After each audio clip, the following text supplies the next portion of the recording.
2 ದಿನ ಹಾಲು tea coffee cigarette ಏನೇನೂ ಸಿಗಲ್ಲ. ಪಾನಿಪುರಿ ಕುರುಕುಲ್ ತಿಂಡಿ ಎಲ್ಲದಕ್ಕೂ ಕೂಡ 2 ದಿನ ಬ್ರೇಕ್ ಬೀಳುತ್ತೆ. ಜುಲೈ 24-25ರಂದು ಸದ್ಯ ಬೇಕರಿ ಬಂದ್ಗೆ ಕರೆಯನ್ನ ಕೊಡಲಾಗಿದೆ.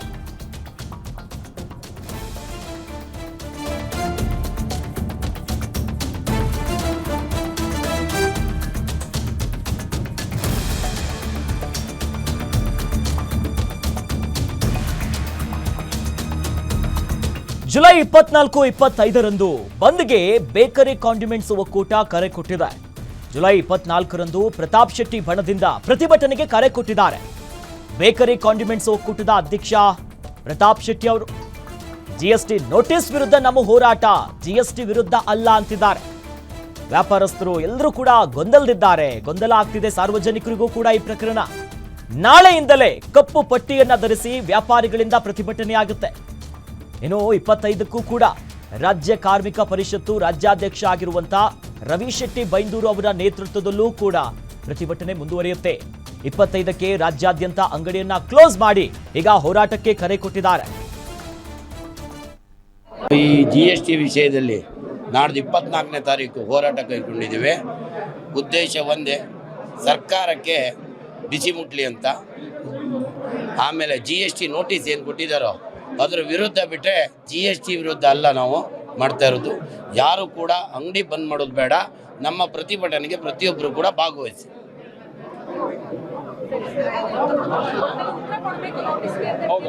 ಉತ್ತರ ಕೊಡಲೇಬೇಕು. ಪ್ರತಿಯೊಬ್ಬರು ಕೂಡ ನೋಟಿಸ್ ಬಂದವರು ಉತ್ತರ ಕೊಡಲೇಬೇಕು. ಪ್ರತಾಪ್ ಶೆಟ್ಟಿ ಅಂತ.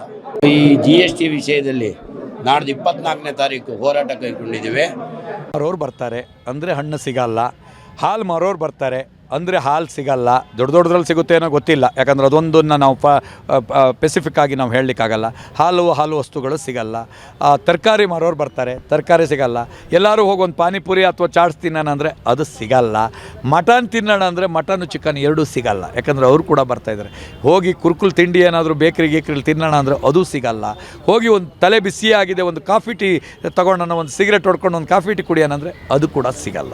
ಇದು ಸಂಪೂರ್ಣವಾಗಿ ಅಲ್ಲ, ಒಂದು ದಿನ ಮಾತ್ರ 25ನೇ ತಾರೀಕು. 24ನೇ ತಾರೀಕು ಏನಂತೇಳಿ 23, 24 ಏನು ಹೇಳಿದರೆ ಕಪ್ಪು ಪಟ್ಟಿಯನ್ನು ಧರಿಸಿ ಸಾಂಕೇತಿಕವಾಗಿ ಧರಣಿ ನಡೀತಾ ಇರುತ್ತೆ. ಅವತ್ತು ಹಾಲು ಮತ್ತು ಹಾಲು ಉತ್ಪನ್ನಗಳಿರಲ್ಲ. ಮಾರೋರು ಬರ್ತಾರೆ ಅಂದರೆ ಹಣ್ಣು ಸಿಗಲ್ಲ, ಹಾಲು ಮಾರೋರು ಬರ್ತಾರೆ ಅಂದರೆ ಹಾಲು ಸಿಗಲ್ಲ. ದೊಡ್ಡದ್ರಲ್ಲಿ ಸಿಗುತ್ತೆ ಏನೋ ಗೊತ್ತಿಲ್ಲ, ಯಾಕಂದ್ರೆ ಅದೊಂದನ್ನು ನಾವು ಸ್ಪೆಸಿಫಿಕ್ ಆಗಿ ನಾವು ಹೇಳಲಿಕ್ಕಾಗಲ್ಲ. ಹಾಲು ವಸ್ತುಗಳು ಸಿಗಲ್ಲ. ತರಕಾರಿ ಮಾರೋರು ಬರ್ತಾರೆ, ತರಕಾರಿ ಸಿಗಲ್ಲ. ಎಲ್ಲರೂ ಸದ್ಯ ಗಮನಿಸಿದಲ್ವಾ, ಈ ರೀತಿಯಾಗಿ ಈಗ ರಾಜ್ಯಾಧ್ಯಕ್ಷರಾಗಿರುವಂತಹ ಕಾರ್ಮಿಕ ಒಕ್ಕೂಟದಿಂದ ಈಗ ಬಂದ್ಗೆ ಕರೆಯನ್ನು ಕೊಟ್ಟಿದ್ದಾರೆ. 2 ದಿವಸ 24 ಮತ್ತು 25 ಆರಂಭಿಕವಾಗಿ ಅಂದರೆ ಕಪ್ಪು ಪಟ್ಟಿಯನ್ನು ಧರಿಸ್ಕೊಂಡು ಅಂಗಡಿಯೆಲ್ಲ ಓಪನ್ ಇರುತ್ತೆ, ಅವತ್ತೇನು ಸಮಸ್ಯೆ ಇರಲ್ಲ. ಬಟ್ ಅದಾದಮೇಲೆ 25ನೇ ತಾರೀಕಿನಂದು ನಿಮ್ಗೆ ಏನೇನೂ ಸಿಗಲ್ಲ. ಯಾಕಂದರೆ ಸಾಮಾನ್ಯವಾಗಿ ಈ ಹಾಲು ಮತ್ತೆ ಬೇರೆ ಬೇರೆ ರೀತಿ ವಿಚಾರಕ್ಕೋಸ್ಕರ ಕಾಂಡಿಮೆಂಟ್ಸ್ಗೆ ಹೋಗ್ತೀವಿ, ಕುರುಕುಲ್ ತಿಂಡಿ, ಹೀಗೆ ಎಲ್ಲದಕ್ಕೂ ಕೂಡ 2 ದಿವಸ ಬ್ರೇಕ್ ಬಿಡುತ್ತೆ.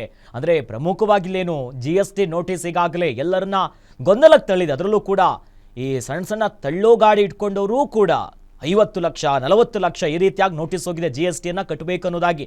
ಈಗ ನಮ್ಮ ಹೋರಾಟ GST ವಿರುದ್ಧ ಅಲ್ಲ. GST ಈಗ ಏನು ರಾಜ್ಯದಲ್ಲಿ ನೋಟಿಸನ್ನು ಕೊಡ್ತಾ ಇದೆಯಲ್ಲ ಸಣ್ಣ ಅಂಗಡಿ ವ್ಯಾಪಾರಿಗಳಿಗೆ, ಕಾಂಡಿಮೆಂಟ್ಸ್ ಅವ್ರಿಗೆ, ಬೇಕರಿ ಅವ್ರಿಗೆ, ಹೂ ಮಾರೋರಿಗೆ, ತರಕಾರಿ ಅಂಗಡಿಯವ್ರಿಗೆ ಇದು ಅಲ್ಲ, ಸರಿಯಲ್ಲ. ಹಿಂಗೆ ಒಂದೇ ಸಲ ಹಿಂಗೆ ಕೊಟ್ಟರೆ ಹೆಂಗೆ? ಸಾಕಷ್ಟು ಗೊಂದಲ ಇದೆ. ಯಾವ ರೀತಿಯಾಗಿ ಇದಕ್ಕೆ ಉತ್ತರ ಕೊಡಬೇಕು, ಎಷ್ಟು ಪೇಮೆಂಟ್ ಮಾಡಬೇಕು ಅನ್ನೋದು. ಒಟ್ಟಿನಲ್ಲಿ ಈಗ ಬಂದ್ಗೂ ಕೂಡ ಕರೆ ಕೊಟ್ಟಿದ್ದಾರೆ. ಇದ್ರ ಬಗ್ಗೆ ಹೆಚ್ಚಿನ ಡೀಟೇಲ್ಸ್ ನೀಡ್ತಾರೆ ನಮ್ಮ ಮೆಟ್ರೋ ರಿಪೋರ್ಟರ್ ಶಮಿ ಶೆಟ್ಟಿ ನಮ್ಮ ಜೊತೆ ಜಾಯ್ನ್ ಆಗಿದ್ದಾರೆ. ಶಮಿ ಶೆಟ್ಟಿ, ಸದ್ಯ ಈಗ ಯಾವ ರೀತಿಯಾಗಿ ಬಂದ್ ಮಾಡೋದಕ್ಕೂ ಮುಂದಾಗಿದ್ದಾರೆ? 2 ದಿವಸ ಬಂದಿನ ಸ್ವರೂಪ ಹೆಂಗಿರುತ್ತೆ ಮತ್ತು ಅವರ ಆಗ್ರಹ ಏನಿದೆ ಅಂತ? ಸದ್ಯ ಅಖಿಲೇಶ್, ಈಗ ನಮ್ಗೆ ಬಂದಿರೋ ಮಾಹಿತಿ ಪ್ರಕಾರ 2 ಬಣಗಳು ಹುಟ್ಟುಕೊಂಡಿರುವಂತದ್ದು.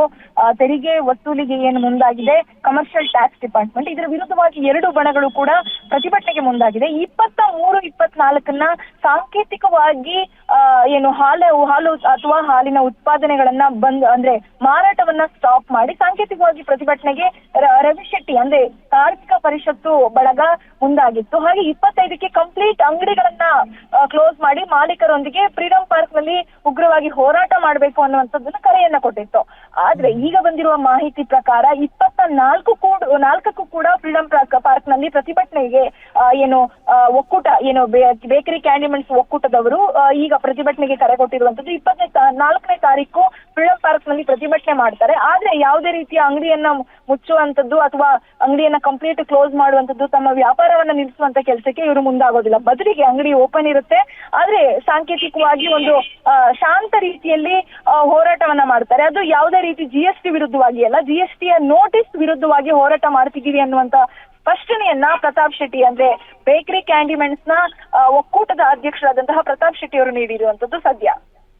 ಎಸ್, ಧನ್ಯವಾದಗಳು ಶಮಿ ಶೆಟ್ಟಿ ತಮ್ಮೆಲ್ಲ ಮಾಹಿತಿಗೆ.